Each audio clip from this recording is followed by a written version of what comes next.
दोस्तों, कसूर आप लोगों का भी नहीं है। जितना भाजपा की रैलियों में भीड़ होती है उतना तो यहाँ स्टेज पर बैठे हुए हैं। सारा सिस्टम जाम हो गया है, इसमें कोई राय नहीं। रास्ते पर हजारों ट्रैक्टर का ऐसा काफिला था कि हमें मजबूर होकर के उतर के पैदल चल के आना पड़ा, क्योंकि गाड़ियां तो आ ही नहीं पा रही थी। हमारे बुजुर्ग चौधरी इलियास साहब, इस नाम से बुजुर्ग इंसान में जो जज्बा है, जो जोश है, जो हिम्मत है, जो ताकत है, मैं उसको सलाम करने के लिए आया। मुझे पता है वोट मांगने की आपके बीच में जरूरत नहीं है, बस मैं तो आपको सैल्यूट करने, आपको सलाम करने आपकी मिट्टी में आया।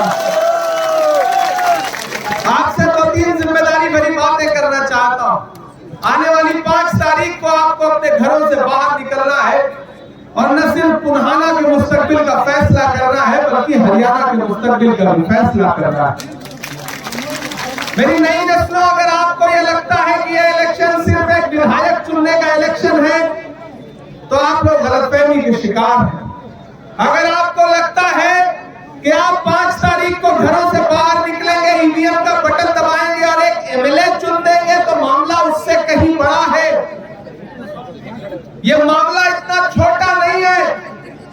दिल्ली में बैठा हुआ हाकिम यह सोचता है कि जम्मू कश्मीर हो, हरियाणा हो, या आने वाले दिनों में महाराष्ट्र हो, झारखंड हो, ये जो 4 सूबों के इलेक्शन हैं, इन इलेक्शन पर दिल्ली की गद्दी टिकी हुई है।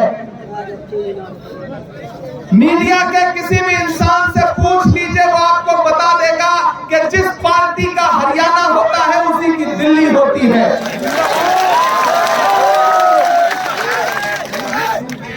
इसलिए मैं आपसे गुजारिश करने आया हूं कि इस इलेक्शन का मकसद बहुत बड़ा है। दिल्ली में बैठे हुए नरेंद्र मोदी जी जब 400 पार का नारा लोकसभा में लगा रहे थे, तो उन्होंने ख्वाबों ख्यालों में भी नहीं सोचा था कि वो 240 पे आके टिक जाएंगे। और अब 5 तारीख को आप घरों से निकलेंगे और जब 8 तारीख को रिजल्ट आएगा, तो मैं आपको यकीन दिलाता हूं कि अगर आपने हरियाणा जिता करके कांग्रेस पार्टी की झोली में डाल दिया, तो दिल्ली की सरकार ज्यादा दिन नहीं चलेगी। क्योंकि ये हरियाणा है जहां एक बार रक्तदान होता है।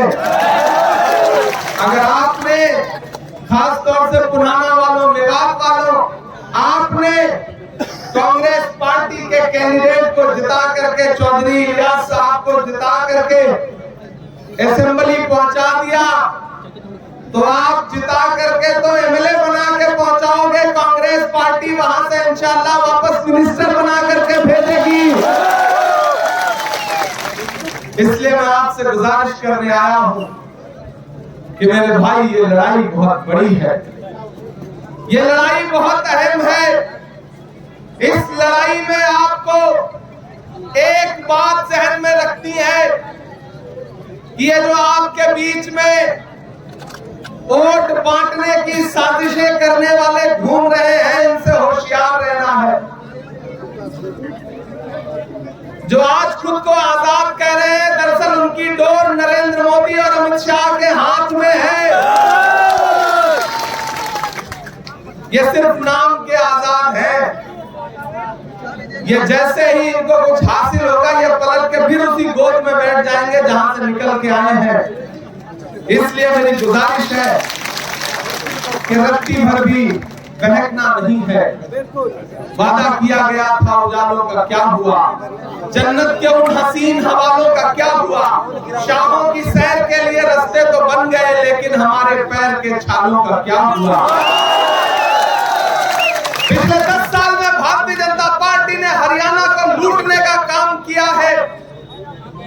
यहाँ का नौजवान जो सेना में जाने के सपने पालता था, सेना में भर्ती होकर के सरहदों की हिफाजत के ख्वाब देखता था, उन ख्वाबों को भारतीय जनता पार्टी की दिल्ली में बैठी हुई सरकार ने अग्निवीर ला करके कुचल दिया।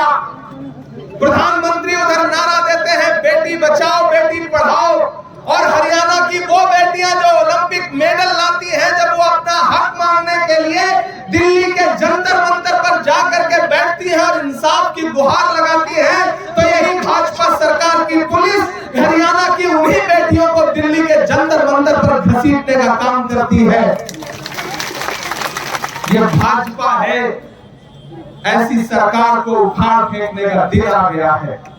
ये इलेक्शन सिर्फ एमएलए चुनने का इलेक्शन होता तो शायद मैं आपके सामने दामन फैलाने नहीं आता। मैं पिछले एक हफ्ते से जम्मू कश्मीर के चुनाव में था, उसके बाद लौट के आया तो फिर पूरे हरियाणा में टहल रहा हूँ, घूम रहा हूँ, जा रहा हूँ लोगों के बीच में। एक तरफा कांग्रेस का माहौल है, पूरा सिस्टम जाम पड़ा है, जिधर भी निकल जाइए पंजा ही पंजा दिखाई पड़ रहा है। पंजा हर दिन कमल पर शिकंजा कसता जा रहा है, कमल मुरझा रहा है, पंजा आ रहा है। इसलिए मेरे भाई चूकना नहीं है, बिल्कुल चूकना नहीं है।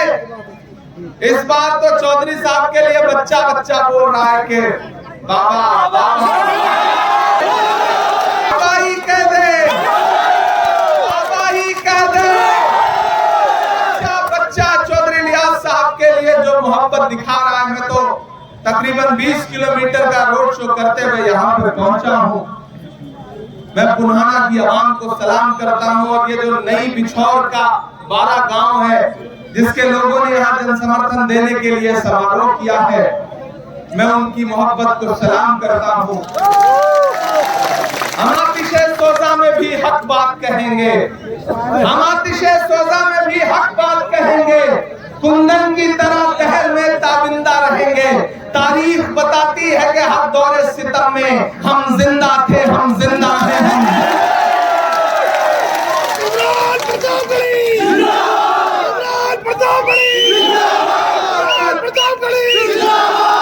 ताकत अब हरियाणा में कांग्रेस पार्टी की सरकार बनने से रोक नहीं सकती है। मेरे भाई जिधर जाइए, भूपेंद्र हुड्डा जी का जो शासनकाल था पुराना, हरियाणा उसको याद कर रहा है। और ऐसे में कांग्रेस पार्टी की जो गारंटी है, कांग्रेस पार्टी का जो मैनिफेस्टो है, उन तमाम चीजों पे बात नहीं करूंगा, लेकिन एक जरूरी ऐलान और एक जरूरी वादा आपसे करना चाहूंगा। ये जो मेवात है, इसको शैक्षिक रूप से बहुत आगे बढ़ने की जरूरत है। तालीम के लिए यहाँ पर बहुत काम होने की जरूरत है। मैं वादा करता हूँ और चौधरी इलियास साहब को भी ये यकीन दिलाता हूँ, और यहाँ जितने भी एमएलए जीतेंगे पूरे मेवात के, उनको लेकर के राहुल गांधी जी से मिल करके इस इलाके में तालीम के लिए जो यूनिवर्सिटी की जरूरत है, उसके लिए मेवात के लोगों से वादा करता हूँ। और अगर वो इदारा पुराना में आके बन जाए तो इससे अच्छा क्या हो सकता है। पुराना को जरूरत है तालीमी इदारों की, पुराना को जरूरत है सियासी तौर पे मजबूत क़यादत की। और जिन्हें ये लगता है कि वो साजिश करके लोगों को बांट के, खरीद के, बरगला के, धोखा दे करके चौधरी इलियास साहब को हरा देंगे, तो वो गलतफहमी के शिकार है। मैं तो 4 मिसरे पढ़ता हूँ कि दायरे में सिमट के आएगा। सही कह रहा हूँ ना? थके तो नहीं है आप? मुझे पता है पिछले 5 घंटे से इंतजार कर रहे हैं, लेकिन ये पुराना के लोग हैं, नई बिछौर के लोग हैं, इतनी जल्दी थकने वाले लोग नहीं। कि दायरे में सिमट के आएगा, हर रवायत से हट के आएगा। आंधियों को जरा खबर कर दो, आंधियों को जरा खबर कर दो, शेर वापस पलट के आएगा।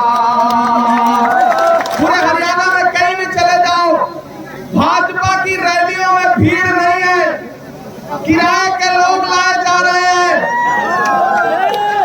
और वो जो किराए के लोग हैं ना, उनमें जोश है ना हौसला है। नरेंद्र मोदी साहब भाषण देने आ रहे हैं तो उनकी बातों में भी कोई असर नहीं है। अभी हम रास्ते में आ रहे थे तो एक जगह 10-15 भाजपा के लोग खड़े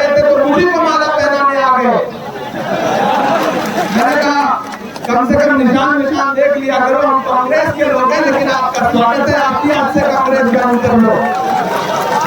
ये हालत है हरियाणा में। ये तो भाजपा के लोग हमसे सवाल पूछते थे कि बताओ कांग्रेस वालों 70 साल में क्या दिया। हम तो उनसे कहना चाहते हैं कि अरे भाजपाइयों, जो भाजपा सरकार अपना चलाया हुआ 2000 का नोट 7 साल नहीं चला सकी, वो हमसे 70 साल का हिसाब मांगती है। नरेंद्र मोदी जी झूठ बोलते हैं। इस देश के प्रधानमंत्री हर सुबह शाम झूठ बोलते हैं। मैंने उनसे बड़ा अदाकार नहीं देखा है। अमिताभ बच्चन, दिलीप साहब तो छोटे एक्टर हैं, नरेंद्र मोदी जी बहुत बड़े एक्टर हैं। लेकिन इस बार राहुल गांधी जी ने ऐसा पंजा भिड़ाया है कि नरेंद्र मोदी जी पार्लियामेंट में राहुल गांधी जी के सामने ऐसे बैठते हैं जैसे नेता राहुल गांधी हो और प्रधानमंत्री जी बैठे हो। ये आपकी दुआओं की वजह से हुआ है। मेरे भाई एक दिन पार्लियामेंट में तकरीर कर रहे थे, मैंने कहा ना झूठ बोलते हैं, आजकल तो एक्टिंग भी करने लगे हैं। रोहित वेमुला की मौत के बाद एक दिन पार्लियामेंट में खड़े होकर तकरीर कर रहे थे नरेंद्र मोदी जी। तकरीर करते करते भावुक हो गए। जब भावुक हो गए तो बाहर में निकला तो मीडिया के साथियों ने मुझसे कहा कि इमरान साहब आज तो राहुल गांधी के सामने भाषण देते देते नरेंद्र मोदी जी भावुक हो गए, जज्बाती हो गए। हमने कहा भाई, किसी का शेर है कि वो तिजारती पहलू निकाल लेता है, मैं कुछ कहूं तो तराजू निकाल लेता है। मैं इसलिए भी तेरे फन की कद्र करता हूं, तू झूठ बोल के आंसू निकाल लेता है। हुनर आता है। एक दिन पार्लियामेंट में भाषण दे रहे थे, बोले बताओ कांग्रेस ने 70 साल में क्या बनाया। इधर मैं बैठा था, मैं खड़ा हुआ, मैंने सोचा कि एक एक नाम गिनाना शुरू करूं, तब तक दीपेंद्र हुड्डा बैठे थे। उन्होंने कहा इमरान भाई मत बताओ, जो बताओगे उसको भी बेच देंगे, इनका काम सिर्फ बेचने का है, इनको कुछ मत बताओ। ये पिछले 10 साल में सिर्फ बेच रहे हैं। यही काम हरियाणा में मनोहर लाल खट्टर से करवाया गया है। पर्ची वाला मुख्यमंत्री लाके थोप दिया गया, जैसे राजस्थान में एक पर्ची वाला मुख्यमंत्री थोपा गया है, उसी तरह से हरियाणा में थोपा गया। अंजाम ये हुआ कि इलेक्शन से 5 महीने पहले पर्ची वाले मुख्यमंत्री को दिल्ली भेजना पड़ा और यहाँ पे एक नायब सिंह सैनी लाए गए। अपने आप में वो भी नायब ही है। अब उनका नाम ही नायब है तो वो मुख्य कैसे बन सकते हैं, आप अंदाजा लगा रहे हो। हालत ये है कि भाजपा की जनता समझ ही नहीं पा रही है कि खट्टर या नायब, नायब या खट्टर, अमित शाह या नरेंद्र मोदी, नरेंद्र मोदी या अमित शाह, कुछ समझ नहीं आ रहा है। सब गड्ढमड्ढ हो गया है। भाजपा जा रही है, कांग्रेस आ रही है। कोई ताकत यहाँ पर कांग्रेस की सरकार बनने से रोक नहीं पाएगी। आने वाली 5 तारीख को घरों से बाहर निकलिए और एक बात, जहां है जैसे है, बहुत खामोशी के साथ मुझे सुनिएगा जो बात कहने जा रहा हूं। मेवात वालों, ये इलाका मेरे लिए नया नहीं है। आप इस बात के गवाह हैं कि मैं आपकी खुशियों में शामिल होता रहा हूं या न होता रहा हूं, लेकिन मैं आपके गम में जरूर शामिल होता रहा हूं। जब इस इलाके के कहीं भी किसी इंसान के आंसू बहे हैं तो इमरान प्रतापगढ़ी बिना किसी सियासी नफा नुकसान के आपके दरमियान में आया है। और जब राहुल गांधी जी ने मेरा हाथ पकड़ के मुझे देश की पार्लियामेंट में बिठाया तो मैंने वहां खड़े होकर के पहलू खान से लेकर रकबर से लेकर के हाफिज जुनैद से लेकर के हर इंसान का नाम पार्लियामेंट में लिया है, उनके खिलाफ जुल्म सितम को गिराया है। जो चीजें अब इतिहास में दर्ज हो चुकी हैं, पार्लियामेंट की कार्रवाई में वो नाम दर्ज है, उन्हें मिटाया नहीं जा सकता। आपके इस बेटे ने आपके लिए ये किया है, इसलिए आप पर मेरा हक है। मैं आपसे एक बात बहुत जरूरी कहने आया हूं। आप बहुत जज्बाती लोग हैं, बड़े भोले लोग हैं, सच्चे लोग हैं, जल्दी से किसी की बातों में आ जाते हैं। लेकिन एक बात मुझे बताओ मेवात वालों, पुराना वालों, याद करो आज से 2 साल पहले का वो मंजर जब पूरे मुल्क में नफरत का माहौल बनाया गया था। कोई उस नफरत के खिलाफ बोलना पसंद नहीं कर रहा था। लोग आपकी परछाइयों से दामन बचा रहे थे। ऐसे में दिल्ली में एक इंसान उठ खड़ा हुआ और उसने कहा कि मैं कन्याकुमारी से कश्मीर तक पैदल जाऊंगा, अपने पैर के छालों की परवाह नहीं करूंगा। एक नारा लगाऊंगा कि नफरत छोड़ो भारत जोड़ो। एक नारा लगाऊंगा कि मुझे नफरत के बाजार में मोहब्बत की दुकान खोलनी है। उस इंसान का नाम राहुल गांधी है। मैं चला हूं राहुल गांधी के साथ 4000 किलोमीटर। जब मैं चलता था तो मुझसे मीडिया के साथी कहते थे कि इमरान साहब आप राहुल गांधी के साथ चल रहे हैं, आप क्या कहेंगे? तब मैं कहता था कि जो हर जालिम से टकराएगी वो आंधी बनाऊंगा, जो हर जालिम से टकराएगी वो आंधी बनाऊंगा। नए अंग्रेज आए हैं, नया गांधी बनाऊंगा। इस मुल्क को नए गांधी की जरूरत थी और वो नया गांधी राहुल गांधी आपके बीच में है। और उसका अंजाम यह हुआ कि पूरी तिकड़म लगाने के बाद भी भारतीय जनता पार्टी बहुमत के पास नहीं पहुंच पाई दिल्ली में। अब हालत यह है कि दो बैसाखियां हैं, एक नीतीश बाबू, दूसरी चंद्रबाबू। कब एक बैसाखी सरकी, सरकार टपकी।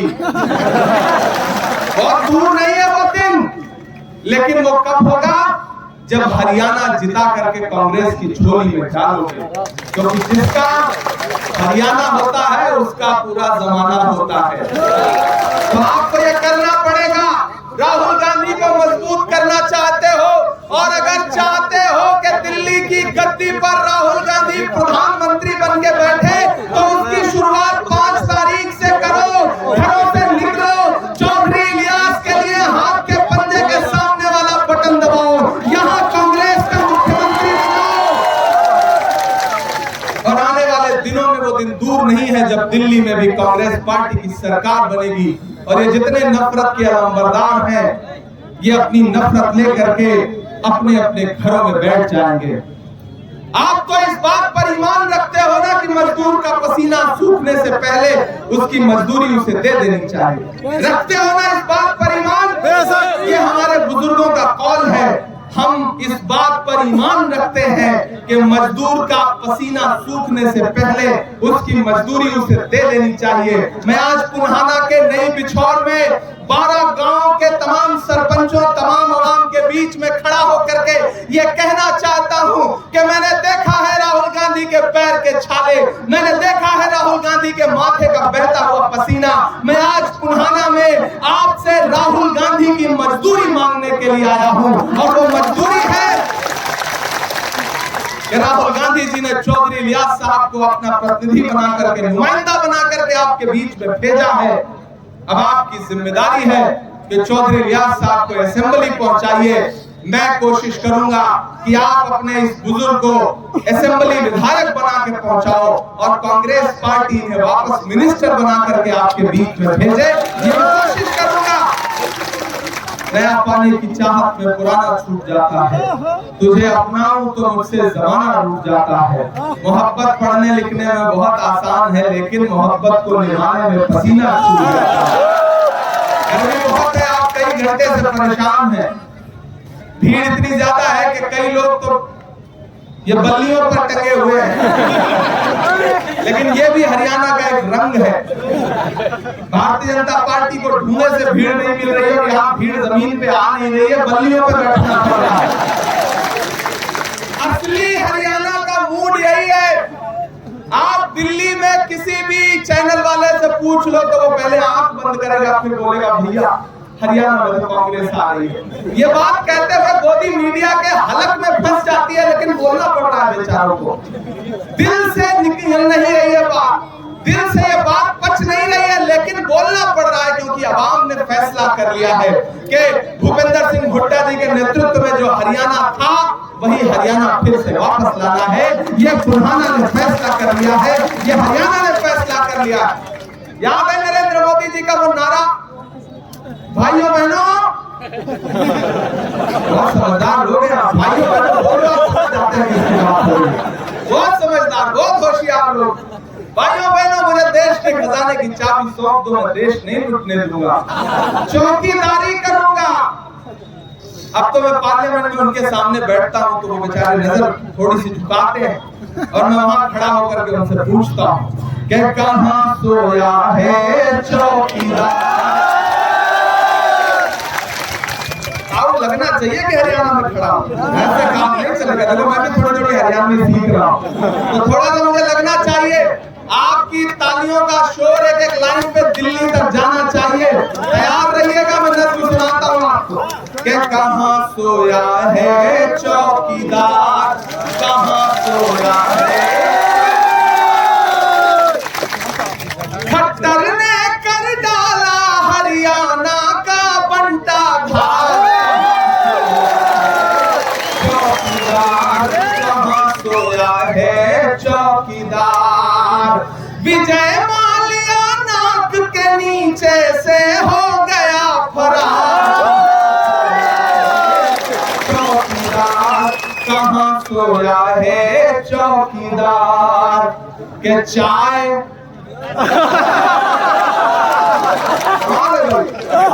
मैं आपको पढ़ा रहा हूँ, चाय पिलाई नहीं आपने, लेकिन चाय का नाम आते ही आप वहीं पहुंचे। मैं तो वो वाला रेलवे स्टेशन ढूंढ रहा हूँ जहाँ साहब ने चाय बेची थी, आज तक मिल नहीं रहा है।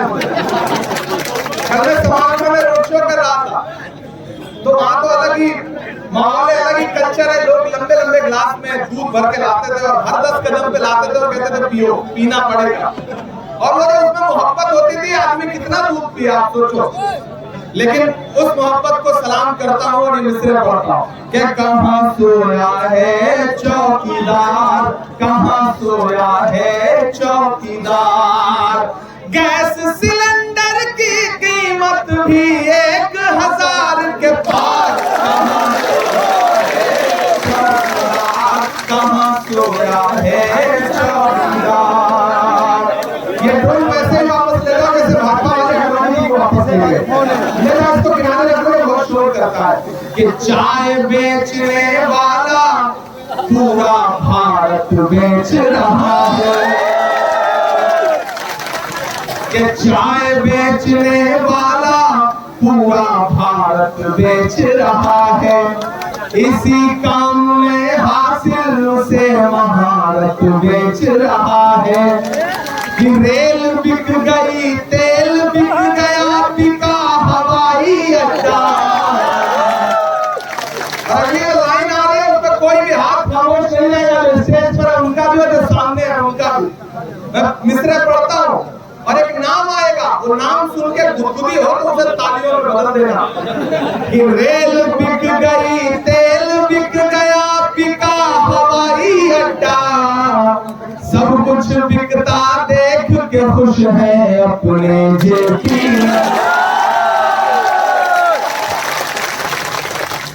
कि जनता महंगाई की मारी, जनता महंगाई की मारी करती हाहाकार। कहाँ सोया है चौकीदार, कहाँ सोया है चौकीदार। इमरान तेरे जानिसार, इमरान तेरे जानिसार। मेरे भाई पुराना वालों, एक ऐसा दौर है जब बोलने पे पाबंदी है, जब सोचने पे पाबंदी है, जब कुछ अच्छा सोचने पर पाबंदी है। ऐसे दौर में भी मैं झुका नहीं, मैं डरा नहीं, कहीं छुप छुपा के खड़ा नहीं।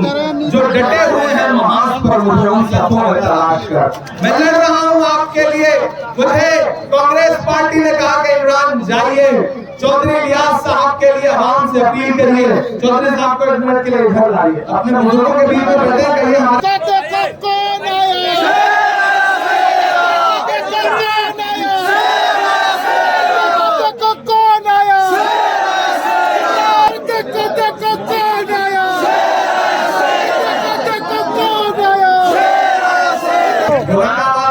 बात को बहुत दिल पे लगा के बैठा के ध्यान में बैठा के जाना हमारे सर का आसासा है, हमारी दस्तार है, हमारी पगड़ी है, हमारा साफा है। ये जब तक है तब तक गनीमत समझो। और ऐसे बुजुर्गों के लिए कोई इधर उधर, कोई नफा नुकसान, कोई और सियासी बात नहीं सोची जाती। ये हमारा आपका वकार है। कांग्रेस पार्टी का एक एक नेता इनकी इज्जत करता है। मुझे पार्टी ने कहा कि इमरान साहब जाइए और पुराना में चौधरी इलियास साहब के लिए दिल से अपील करके आइए। मैं आपके बीच में हाजिर हुआ हूं। और मुझे पूरा यकीन है कि 5 तारीख को आप अपने घरों से बाहर निकलेंगे तो मुझे मायूस नहीं करेंगे। मैं आपसे वादा कर रहा हूँ, ये हमारे बुजुर्ग हैं, हमारे दादा की उम्र के हैं, और मैं इमरान प्रतापगढ़ी पूरी मजबूती से चौधरी रियाज साहब का हाथ पकड़ के वादा कर रहा हूँ कि आप इन्हें जिता करके असेंबली पहुंचाइए। इंशाअल्लाह इन इलाकों में जो काम अब तक नहीं हुआ है वो काम आने वाले 5 साल में होगा, क्योंकि हरियाणा में कांग्रेस पार्टी की सरकार बनने जा रही है। और सरकार हो तो फिर अलग ही रंग होता है, अलग ही बात होती है। अगर सरकार ना हो तो, अगर मजबूत एमएलए ना हो तो थाने से मोटरसाइकिल छुड़ाना भी मुश्किल हो जाता है। लेकिन सरकार हो तो चौधरी रियाज साहब जैसा बुजुर्ग फिर वो कुछ अलग ही काम करेगा। तो मैं आपसे गुजारिश करता हूं कि उठाइए अपना एक एक हाथ और मुझे यकीन दिलाइए को घरों से बाहर निकलेंगे तो आपका एक एक वोट हाथ के पंजे के सामने वाले बटन पे दबेगा। चौधरी रियाज साहब का एमएलए बनाइएगा, बनाइएगा ना? चौधरी साहब को जिताइएगा ना? मेरे आने की लाज रखिएगा ना? इंशाअल्लाह मुझे जिताइए, एमएलए बनाइए। 8 तारीख के बाद मैं पूरी कोशिश करूंगा कि जब फिर सरकार बना के वापस लौट के आए तो मैं फिर आपके बीच में आऊं शुक्रिया अदा करने, और इंशाअल्लाह जरूर आऊंगा। ये मेरा आपसे